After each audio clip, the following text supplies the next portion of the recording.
तू मेरा बेटा होके इतना घिनौना काम कैसे कर सकता है? बोल, तेरी हिम्मत कैसे हुई? मैंने सोचा था तू मेरी ढाल बनेगा, पर तूने तो मेरी पीठ में ही खंजर घोंप दिया। ये है तेरी परवरिश, ये सिखाया था मैंने। पिताजी, मैं कसम खाता हूँ, मैंने कुछ नहीं किया। आप गलत समझ रहे हैं। मुझे फंसाया जा रहा है, किसी ने साजिश की है। झूठ! सबूत चीख चीख कर गवाही दे रहे हैं। मैंने अपनी आंखों से वो देखा जो मुझे कभी नहीं देखना चाहिए था। मेरी आंखों ने धोखा नहीं खाया। एक ऐसा गुनाह जिसका कोई प्रायश्चित नहीं था। शांति नगर का सबसे काबिल बेटा आज एक कलंक बन चुका था। पर क्या जो दिखता है वही सच है, या रमेश ने अपनी ही हाथों से अपनी दुनिया उजाड़ दी? देखते रहिए आगे। निकल जा। इस चौखट से बाहर कदम रखते ही तेरा और मेरा खून का रिश्ता खत्म। तू आज मेरे लिए मर गया। दोबारा अपनी शक्ल मत दिखाना। एक दिन आप रोएंगे पिताजी, मेरे लिए नहीं, अपने इस फैसले के लिए, क्योंकि आपने आज एक बेटे को नहीं, एक भरोसे को घर से निकाला है। कुछ साल पहले की बात है। शांति नगर में रमेश की इज्जत एक पुराने बनियन के पेड़ जैसी थी, गहरी, मजबूत और ठंडी छांव देने वाली। रमेश ने अपनी पूरी जिंदगी एक ही उसूल पे जी थी, ईमान से बड़ा कोई धन नहीं। उसका बेटा रवि गांव का सितारा था। रवि की हर कामयाबी रमेश के लिए एक नया मेडल थी। पर वो कहते हैं ना, जब रोशनी बहुत तेज होती है तो परछाई और भी काली और गहरी होती है। पिताजी, शहर के सबसे बड़े नेशनल इंजीनियरिंग कॉलेज में स्कॉलरशिप मिल गई है। अब आपको इस छोटी सी दुकान पे 12-12 घंटे बैठने की जरूरत नहीं, मैं सब संभाल लूंगा। मेरा शेर बेटा, मैंने मिट्टी धोई ताकि तू आगे बढ़ सके। आज मेरी सारी मेहनत सफल हो गई। शांति नगर की मिट्टी ने ऐसा हीरा पहली बार देखा है। नजर न लगे मेरे लाल को, आज पूरे गांव में मिठाई बांटूंगी। रवि, तू सिर्फ हमारा बेटा नहीं, इस गांव की उम्मीद है। लेकिन उसी भीड़ में एक आंख ऐसी थी जो जश्न नहीं, मौत देख रही थी। मुखिया प्रताप सिंह। उसका अपना बेटा विक्रम नशे और अय्याशी में डूबा रहता था। मुखिया के लिए रवि की कामयाबी उसकी अपनी हार थी। मुखिया को डर था कि अगर रवि बड़ा आदमी बन गया तो रमेश गांव का नया नेता बन जाएगा। हर जगह बस रवि रवि रवि। लोग भूल गए हैं कि इस गांव का मालिक प्रताप सिंह है। ये किसान का बेटा अगर शहर चला गया तो रमेश का रुतबा मुझसे भी बड़ा हो जाएगा। लोग मुझसे सवाल पूछने लगेंगे। तो क्या हुआ डैड, उसे जाने दो ना। मुझे वैसे भी ये खेती बाड़ी और गांव की सियासत में कोई इंटरेस्ट नहीं है। मुझे बस पैसे से मतलब है। तुझसे कुछ नहीं होगा, तुम मेरी गद्दी डुबा देगा। मुझे रवि को सिर्फ रोकना नहीं है, मुझे रवि को मिटा देना है। ऐसा दाग लगाना है कि रमेश खुद उसे अपने हाथों से जहर दे दे। जब बाप ही बेटे को ठुकरा देगा तो पूरा गांव उसे थूकेगा। मुखिया ने एक ऐसी साजिश बुनी जो सीधी नहीं थी। उसने रवि को नहीं, रमेश के विश्वास को निशाना बनाया। उसने गांव के पुराने हरकारा हेल्पर को बुलाया, जिसकी बेटी की शादी का कर्ज मुखिया ने उठाया था। वो हेल्पर रमेश का पुराना दोस्त था, इसलिए उस पर कोई शक नहीं करता। ये डब्बा रवि के कमरे में उस पुरानी संदूक के पीछे रख दे, चुपके से। और याद रहे, अगर किसी ने देखा तो तेरी बेटी की डोली नहीं, उसकी अर्थी उठेगी। चुनाव तेरे हाथ में है। अमावस्या की रात थी। सन्नाटा इतना गहरा कि सांस लेने की आवाज भी किसी धमाके जैसी लग रही थी। हेल्पर रमेश के घर में पिछले दरवाजे से दाखिल हुआ, वो रास्ता जहां से रवि अक्सर रात को पढ़ाई करके सोता था। रवि अपने कमरे में गहरी नींद में था।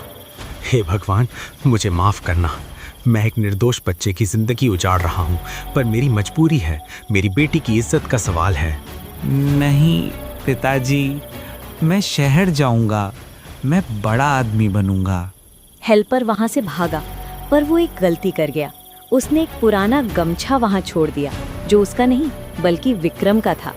मुखिया ने जानबूझकर उसे वो गमछा दिया था ताकि अगर शक हो भी तो वो विक्रम की तरफ जाए, पर विक्रम उसे रवि ने चुराया कहकर पलट सके। साजिश बहुत गहरी थी। सुबह हुई पर शांतिनगर के लिए ये कयामत की सुबह थी। मुखिया ने हल्ला मचा दिया कि उनका खानदानी सोना, एंशिएंट गोल्ड चोरी हो गया है। पूरा गांव इकट्ठा हो गया। रमेश भी वहां था, सबसे आगे, मुखिया की मदद करने के लिए। उसे क्या पता था कि वो खुद अपनी कब्र खोद रहा है। रमेश भाई, वो सोना सिर्फ पैसा नहीं था, हमारी कुल देवी का आशीर्वाद था। 100 साल से हमारे पास था। जिसने भी चुराया है उसे मिट्टी में मिला दूंगा। गांव की इज्जत मिट्टी में मिल गई है।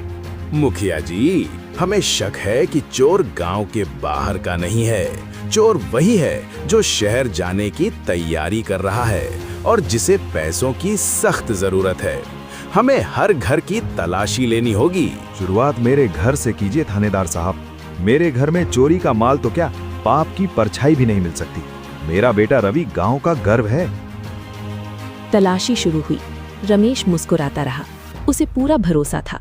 जब तक थानेदार रवि के कमरे से वो वेलवेट का डब्बा लेकर बाहर नहीं आया, रमेश की दुनिया एक पल में थम गई। ये क्या है रमेश? तुम्हारे हीरा बेटे के पास मुखिया का खानदानी सोना, और ये देखो विक्रम का गमछा भी यहाँ है। इसका मतलब रवि ने पहले विक्रम को फंसाने की कोशिश की, फिर सोना चुरा लिया। ये नहीं हो सकता। रवि, ये क्या है? बोल, कुछ बोलता क्यों नहीं? मुझे नहीं पता पिताजी, मैंने इसे पहली बार देखा है। मैंने कोई सोना नहीं चुराया। ये यहाँ कैसे आया? दुनिया भर की ईमानदारी का नाटक कर रहे थे रमेश। तेरा बेटा तो सांप निकला। इसने मेरी बेटी की शादी के लिए रखा सोना चुरा लिया ताकि शहर में ऐश कर सके। यहीं से वही हुक सीन शुरू होता है। रमेश का गुस्सा उसकी इज्जत के बोझ से दब गया था। उसके लिए सबूत ही सच था। उसने रवि की एक नहीं सुनी। उसने रवि को घर से निकाल दिया। रवि गांव के पुराने मंदिर के पीछे बैठा था। रात का सन्नाटा था। उसने हार नहीं मानी। रवि को याद आया वो कुत्ता शेरू जो रात को जोर जोर से भौंका था। रवि ने गांव के पागल छोटू को बुलाया जो रात भर चौराहे पर बैठा रहता था और सब देखता था। छोटू, तूने रात को किसी को मेरे घर से निकलते देखा था? सच बता, तुझे रोज बिस्किट खिलाऊंगा। हाँ, एक आदमी ऐसे लंगड़ा कर चल रहा था। शेरू उसके पीछे भागा था। उसने उसे काका कहकर पुकारा था। काका? लंगड़ा काकर? हेल्पर काका? उनका पैर पिछले साल चोटिल हुआ था, पर वो मेरे खिलाफ क्यों जाएंगे? उन्हें तो पिताजी ने हमेशा मदद की है। रवि चुपके से हेल्पर काका के घर गया। वहां उसने देखा कि मुखिया का बेटा विक्रम वहां पहले से मौजूद था। विक्रम हेल्पर को धमकी दे रहा था। अब रोना बंद कर। रवि घर से निकल गया है। अब तू भी चुप रहेगा। अगर तूने रमेश को कुछ बताया तो तेरी बेटी की अगली सुबह नहीं होगी। मैंने बहुत बड़ा पाप किया है विक्रम बाबा। रवि निर्दोष है। रवि ने ये सब अपने पुराने फोन में रिकॉर्ड कर लिया, पर रास्ता अभी भी मुश्किल था। थानेदार पांडे करप्ट था। वो रिकॉर्डिंग डिलीट कर सकता था। रवि को एक बड़े खिलाड़ी की जरूरत थी। रवि शहर गया अपने एक प्रोफेसर डॉक्टर खन्ना के पास, जो फोरेंसिक एक्सपर्ट थे। डॉक्टर खन्ना ने एक ऐसी चीज बताई जो किसी ने नहीं सोची थी। रवि, अगर डब्बा तेरे घर मिला है तो फिंगरप्रिंट्स चेक होने चाहिए। पर एक और बात, ये सोना पुराना है या नया? अगर मुखिया कहता है कि ये 100 साल पुराना है तो मिट्टी और पॉलिश अलग होनी चाहिए। क्या मतलब सर? ये सोना नकली है। मैंने फोटो देखी है। ये गोल्ड प्लेटेड ब्रास है। मुखिया ने अपना असली सोना पहले ही गिरवी रख दिया है। वो बस तुम्हें फंसाने के लिए नकली सोना इस्तेमाल कर रहा है। जब मुखिया को खबर मिली कि रवि शहर गया है, उसने अपने सबसे खतरनाक गुंडे कालू को भेजा रवि को रास्ते में ही खत्म करने के लिए। रवि जब गांव वापस लौट रहा था, कालू ने उसे घेर लिया। रवि, तुझे शहर में ही रहना चाहिए था। अब शांति नगर तेरी लाश देखेगा। कालू, तू सिर्फ मुखिया का गुलाम है, पर तू भूल गया शांति नगर के किसान मेरे साथ हैं। अचानक से कुछ किसान आए रवि को हेल्प करने के लिए, जिनको छोटू ने टिप दिया था। कालू को भागना पड़ा। रवि अब अकेला नहीं था। रवि हेल्पर काका और डॉक्टर खन्ना की रिपोर्ट लेकर बीच बाजार गया, जहां रमेश अकेला बैठा अपनी किस्मत पर रो रहा था। पूरा गांव इकट्ठा हो गया। पिताजी, आज अपना फैसला बदलने का वक्त आ गया है। देखिए इसे। ये है आपके दोस्त मुखिया का सच। मुझे माफ कर दीजिए रमेश भाई। मुखिया ने मेरी बेटी की बलि चढ़ाने की धमकी दी थी। मैंने ही वो डब्बा रखा था। रवि ने कुछ नहीं किया। ये क्या कह रहा है रवि? मैंने तुझ पर हाथ उठाया। मैंने तुझे गांव के सामने नीचा दिखाया। शक की दीवार बहुत ऊंची थी पिताजी, पर सच की ठोकर ने उसे गिरा दिया। आपका बेटा चोर नहीं है। थानेदार और मुखिया वहां पहुंचे। गुस्से में थानेदार ने गन निकाली, पर तभी शहर से डीआईजी की गाड़ी वहां पहुंची। रवि ने पहले ही उन्हें मेल कर दिया था। पांडे, अपनी गन नीचे रखो। तुम्हारी रिश्वतखोरी का चिट्ठा मेरे पास है। और मुखिया जी, आपका खानदानी सोना तो बैंक में गिरवी है, तो ये नकली सोना कहां से आया? डीआईजी साहब, आपको मैंने मेल पे भेजा था ना रिकॉर्डिंग, जिसमें विक्रम खुद गुनाह कबूल कर रहा था। नहीं, ये सब झूठ है। रमेश, तू मेरा साथ दे। साथ? तूने मेरे बेटे की जिंदगी उजाड़ने की कोशिश की प्रताप सिंह। आज से तू मुखिया नहीं, एक मुजरिम है।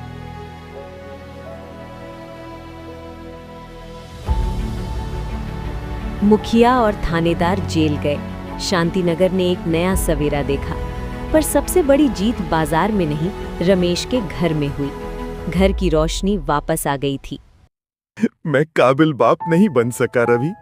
मैंने सबूत देखा, अपने बेटे का दिल नहीं देखा। मैंने उस पुराने गमछे पर यकीन किया, पर तेरी आंखों में नहीं। मुझे माफ कर दे बेटा। आपने मुझे ऐसी परवरिश दी, तभी तो मैं इतने बड़े दुश्मन से लड़ सका। अगर आप मुझ पर शक नहीं करते, तो शायद ये सच कभी बाहर नहीं आता। अब चलिए, शहर जाने की तैयारी करनी है। शक की धूप रिश्तों को सुखा देती है, पर सच का पानी उन्हें फिर से हरा कर देता है। शांतिनगर ने सीखा कि भरोसा वो सोना है जिसे कोई चोर नहीं चुरा सकता और कोई मुखिया नहीं खरीद सकता।